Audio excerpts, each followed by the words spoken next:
Hello everyone. I noticed that a lot of people liked the first part of the recap and lifted their spirits, so meet the second part. The link to the first one will be in the description and in the comments. Put your finger up to support the video. Enjoy your viewing. I was standing at the gate of the school that had Dragon Seal School written on it and was full of anticipation. Haha. I never thought I'd find it so quickly. I'm a real genius. Of course, the name of the school did not bother me, who needs it at all? I was still burning with what I hadn't had time to feel in my previous life. Lovely girls. I'm coming. I shouted, jumping on the window to inspect the audience. As soon as I managed to look inside, all I saw was an empty classroom. Naturally, I immediately felt offended. Damn. How can this be? It was difficult for me to hold back tears. Continuing to walk around the school, I no longer believed in anything and just wandered senselessly. School without girls is a real hell. I don't want to stay here another second. Zheng Meng, let's go home.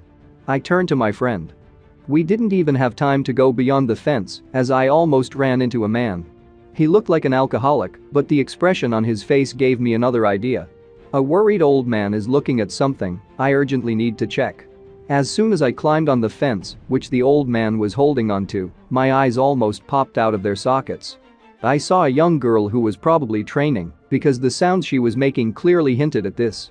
She was wearing a blue shirt that was barely restrained by a rope, classic trousers, as well as an oddly shaped outer garment that covered only her arms and neck. Her hair was purple in color, as well as a patch over her right eye. Haha. Baldas. At the same time, I said, and the old man who was drooling. After that, I yelled even louder. Wow, a real beauty. And grandfather immediately paid attention to me. I just wanted to run towards my betrothed, but this old bastard prevented me by grabbing me with his lustful hands and closing my mouth. You're a stinky bug. What are you doing? Do you want me to get killed? He told me, hiding from the girl's gaze. I was able to free myself a little from my grandfather's grip and say. What do you want? Let me go. Preoccupied. Did you call me preoccupied? I am the principal of this school. He answered me with an indignant face. Hearing his words, I immediately decided to take the bull by the horns and not lose my chance. Oh, director? I apologize for what I said. I was too excited. I said, but my words were like peas against a wall. The director paid attention only to the fact that the girl was missing and immediately began to pour accusations on me. It's all because of you, little bug. Well, I decided to try to keep a kind tone after all. She's already gone. And actually, I'm not a bug. After my words, the director looked at me for a while. Then I looked again.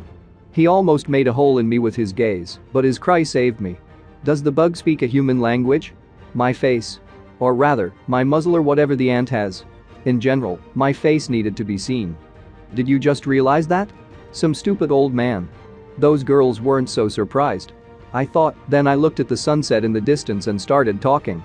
Is it rare? When do magical beasts speak? To which I received an answer. As far as I know, a magical beast must be at least level 7 to speak human language. A magical beast that can speak without reaching the first level? You may be the only one on the whole continent. His words surprised me because I still haven't fully understood the entire hierarchy of magical beasts of this world. Oh.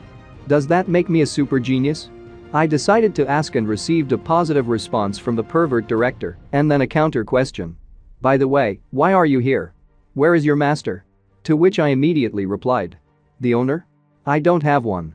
I had just come out of the woods and was just walking back. I said, making the most sad and tired face. Why don't you stay here? I'll find you a place to live. Suggested by the director. Oh. That's very nice of you, director. Will you let me study here?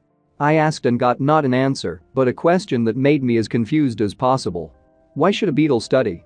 After all, how can you ask this? I even know how to speak, but I decided not to be rude and calmly answer. Of course I want to get knowledge. To become a better ant. Grandfather's reaction was as strong as possible. His tears flowed like a stream and through his tears he spoke. So small and such big goals. Say. What would you like to learn? I'll arrange it. Finally, I was able to convince him. Raising my hands in a gesture of supplication, I said. I don't care what to study, please enroll me in a class with the most beautiful girls. Apparently I hit the nail on the head because the director immediately got a blush on his cheeks. Haha. I understand you, we are similar in this.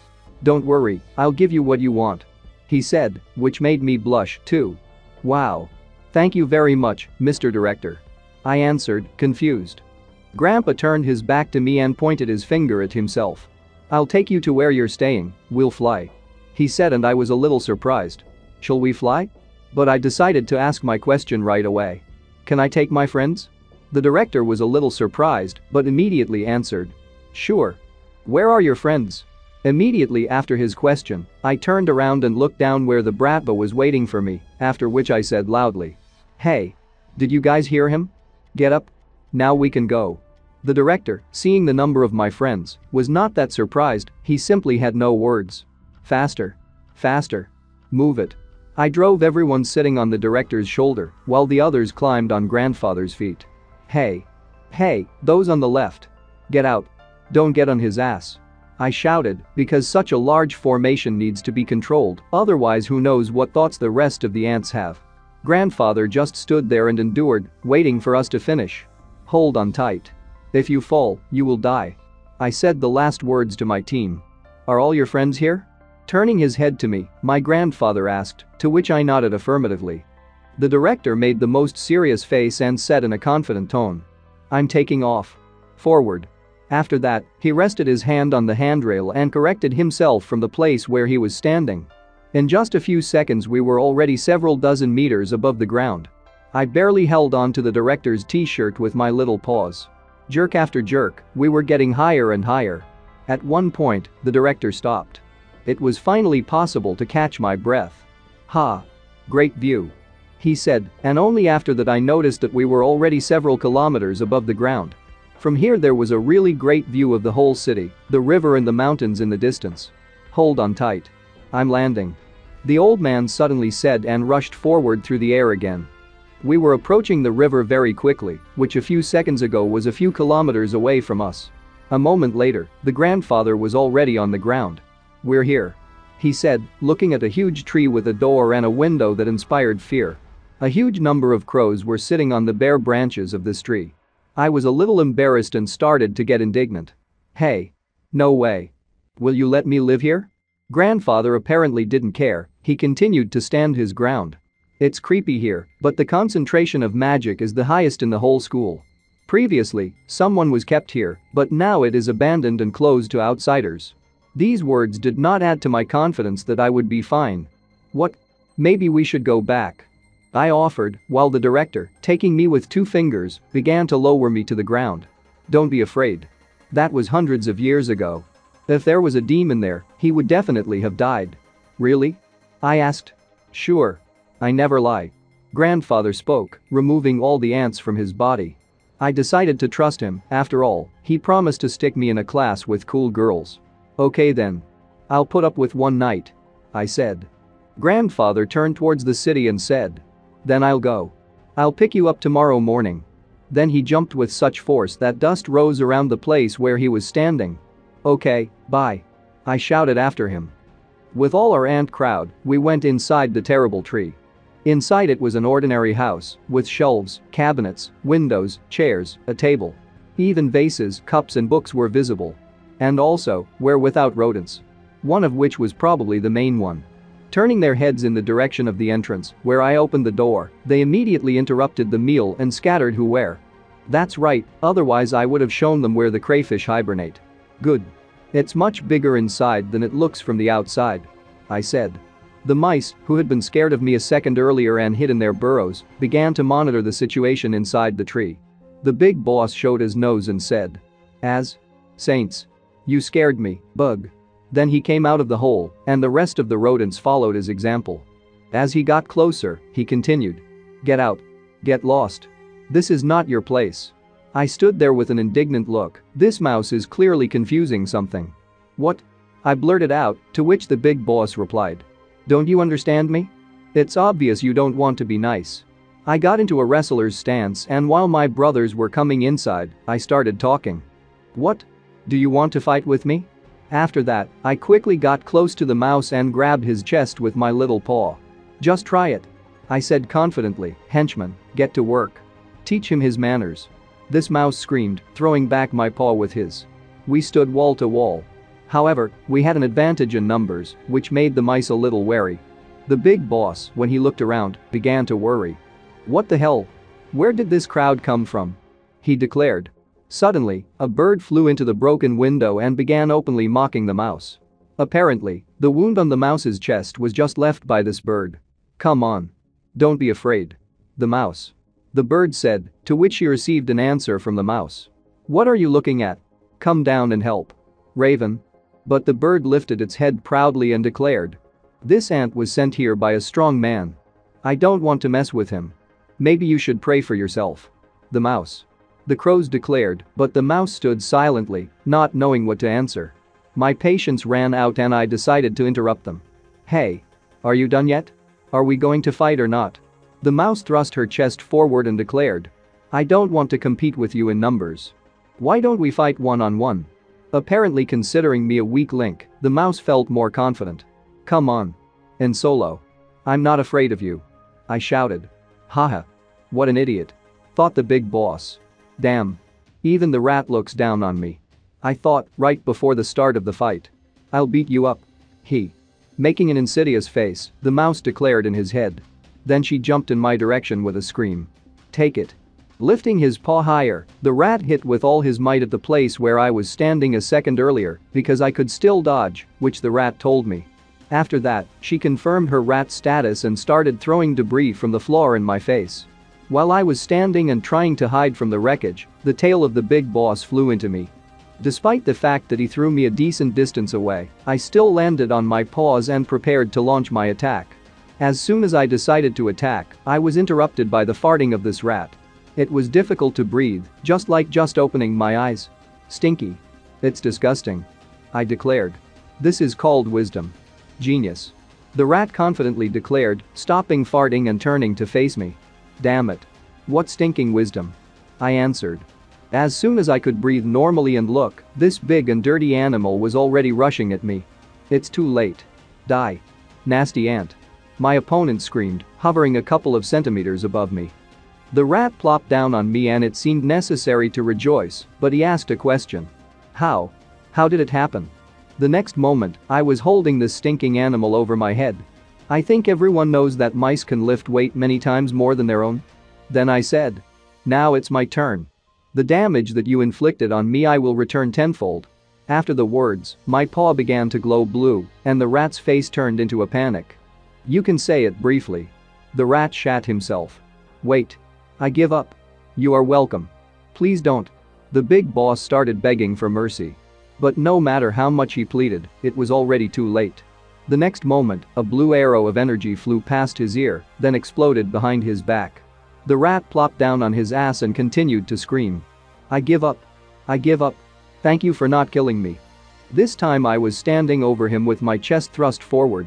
"Hahaha. And how is that? Okay? I am merciful, so I will forgive you." The rat immediately clung to these words and jumped to her feet and declared. "That's right. That's right." Ignoring him, I continued. "Ah. Such talented and generous bugs like me appear very rarely. You don't want to be my servant." I was talking with my eyes closed, and the big boss showed his friends with his paw that it was time to leave. When I opened my eyes, I immediately said, "Hey. Where are you going?" The rat was obviously hoping that I wouldn't notice, but when she heard the question, she stopped and spoke. "I just insulted you, how can I have the audacity to continue living here?" The big boss was standing there, with a face full of sorrow. "I already said I don't care, so what are you afraid of? Wouldn't you like to stay here?" I declared. The rat was immediately inspired. "Really?" he said hopefully. "Yes. Of course. Why would I lie? As a noble king," I declared. Suddenly, the rat almost cried and jumped into my paws, screaming. "Boss. I'm all yours. You have to take me." The very next second, a raven flew into this house and began with its squeaky voice. "Hahaha. Shame on you, mouse." My new subordinate immediately turned in the direction of the bird. "Shame and shame? What are you going to do?" he declared. The raven landed right in front of us. "Okay, then look how you need to," the bird said in a confident tone. "Oh. Another fight? Good. Come on. Let's get this over with quickly." I stood in Bruce Lee's stance, ready to repel any attack. The mouse was standing behind me, in anticipation of the raven's death. The next second, the raven fell at my feet and declared, "Boss.